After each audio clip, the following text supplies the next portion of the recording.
北朝鮮がロシアに兵士を派遣したとの指摘について、中国は公式には把握していないとして静観する姿勢をとっている。だが、北朝鮮とロシアの軍事的な接近は、中国の影響力低下や北東アジア情勢の不安定化にもつながりかねない。中国は実際にどう受け止めているのか。提案に謝意を示す。23日、ロシア西部の火山で開かれた新興国グループブリクスの全体会合で採択された共同宣言には、ウクライナ危機の解決に向けて中国とブラジルが5月にまとめた和平案を念頭に、提案への謝意が盛り込まれた。ロシア軍のウクライナ領からの撤退を前提としない和平案は、ロシアにとって耳を傾けやすい内容だ。中国は仲介役として立ち回り、対ロ制裁に同調しない国も多いグローバルサウス、新興国、途上国の取り込みにも動いている。北朝鮮の兵士派遣は、そうした中国の思惑に冷や水を浴びせた形だ。中国外務省の林健副報道局長は25日の定例会見で派遣について問われ、把握していないと回答した。すべての当事者が政治的解決に取り組むべきだと原則的な立場を改めて強調した。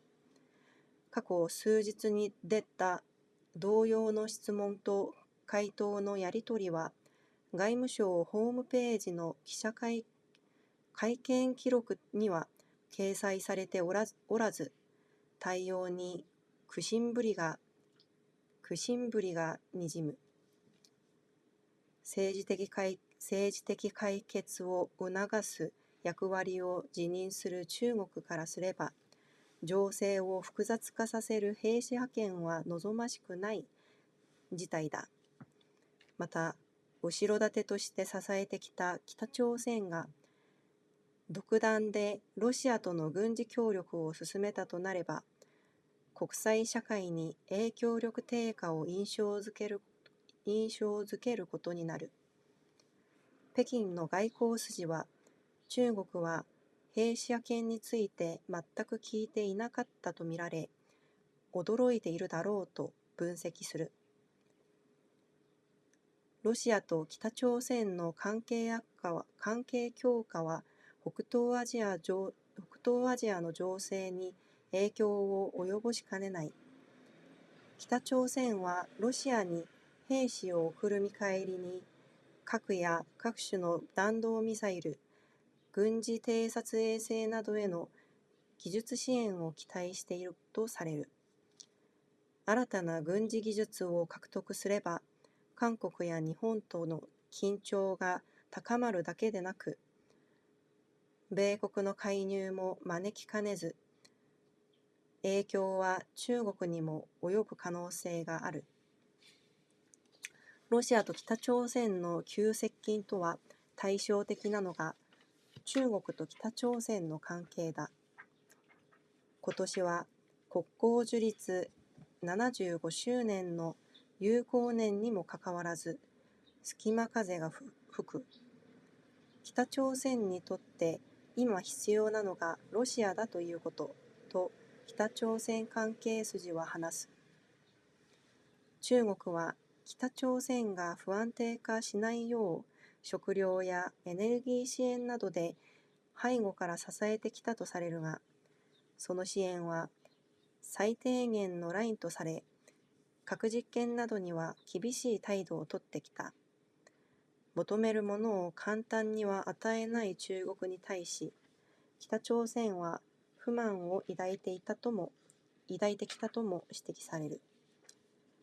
北朝鮮にとってロシアへの弾薬提供や兵士の派遣は見返りを得られるかもしれないチャンスであり、その期待が北朝鮮を動かしたと専門家らは指摘する。国連安全保障理事会の常任理事国であるロシアを味方につけることで、新たな国連制裁を気にせず、核やミサイル開発に慢心できる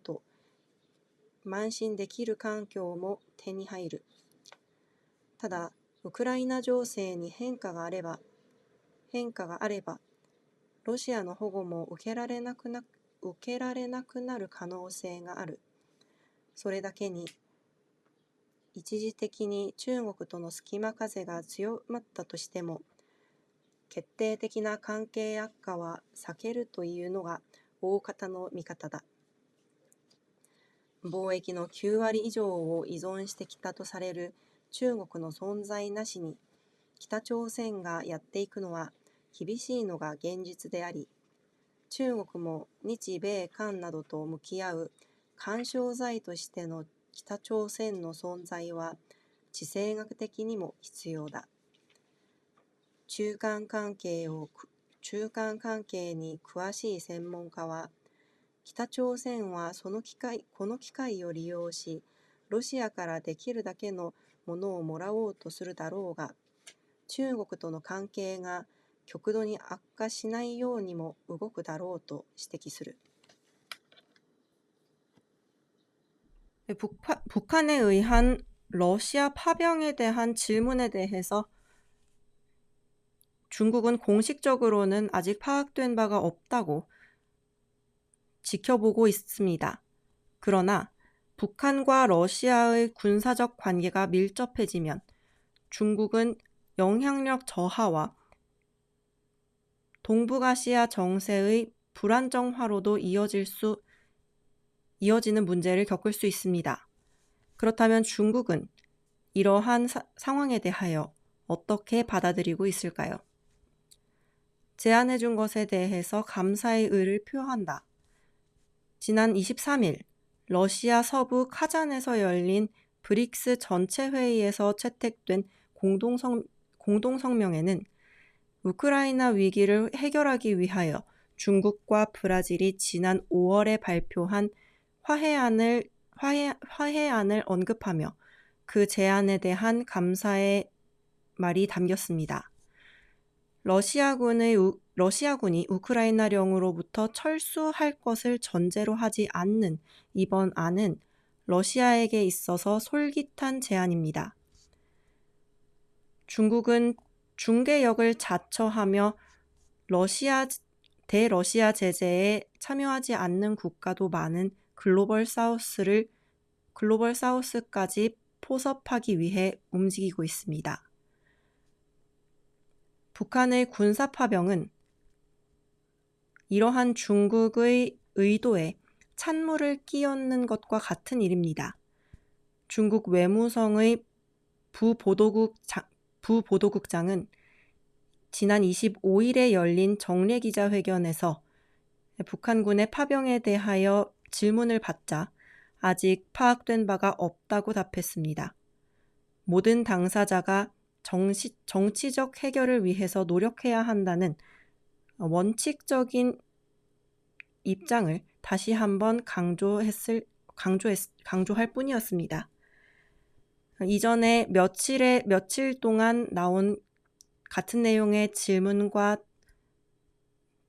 답변은 중국 외무성 홈페이지의 기자회견 기록에는 실려있지 않고 대응에 고심하고 있는 모습이 엿보입니다. 정치적 해결을 촉구하는 역할을 자처한 중국의 입장에서는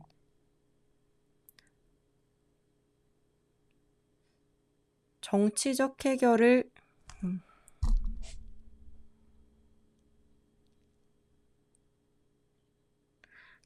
해결을 도모하는 역할을 자처한 중국의 입장에서는 이 지금 정세를 복잡하게 만드는 파병은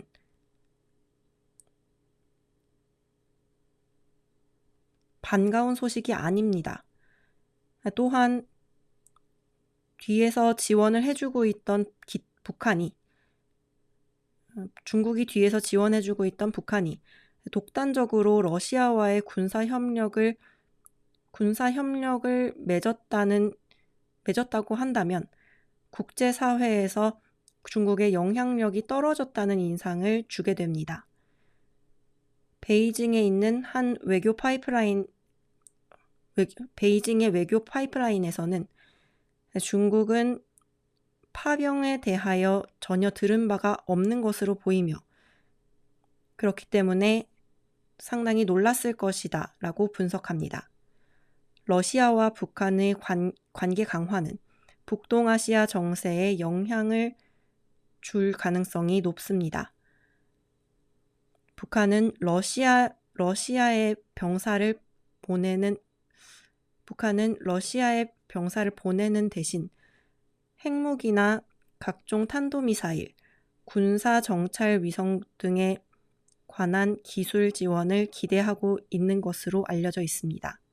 새로운 군사 기술을 획득하면 한국과 일본과의 긴장은 더 높아질 것이며 이에 더해 미국이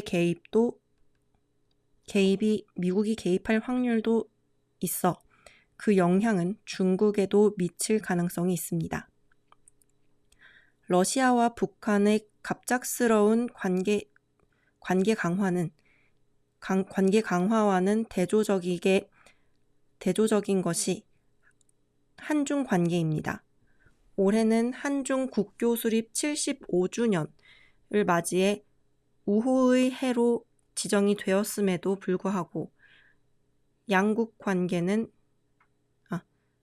중국과 북한의 관계입니다. 올해는 북한과 중국이 국교 수립 75주년을 맞이해 우호의 해로 지정되어 있음에도 불구하고 그들 사이에는 찬바람이 불고 있습니다. 북한에게 있어서 지금 필요한 것은 러시아라는 말이다 라고 북한 관련 파이프라인에서는 이야기가 나오고 있습니다.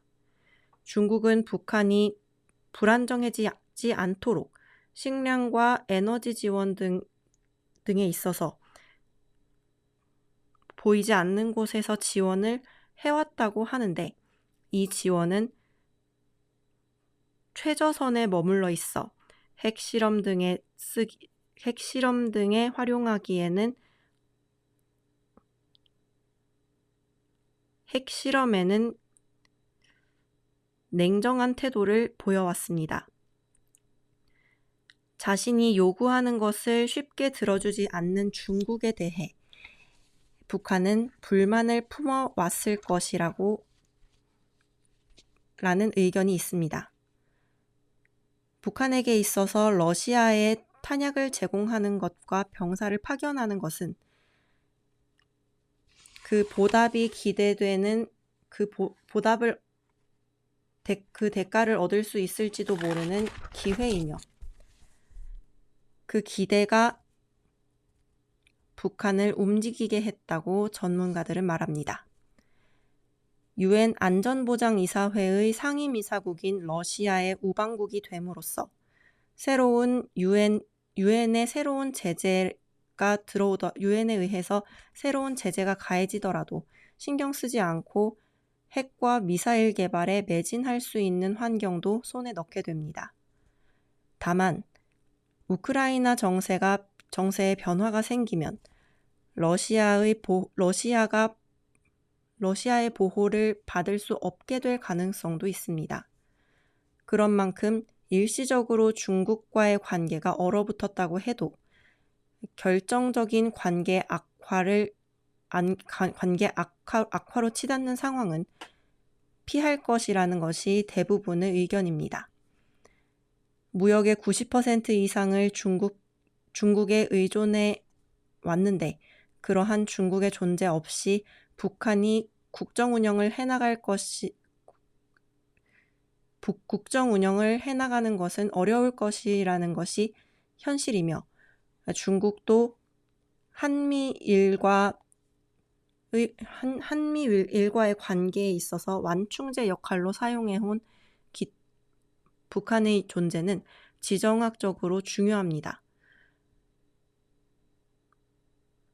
북한과 중국의 관계에 정통한 한 전문가는 북한은 이 기회를 이용하여 러시아로부터 가능한 지원을 받고자 하겠으나 중국과의 관계가 극도로 악화되지 않도록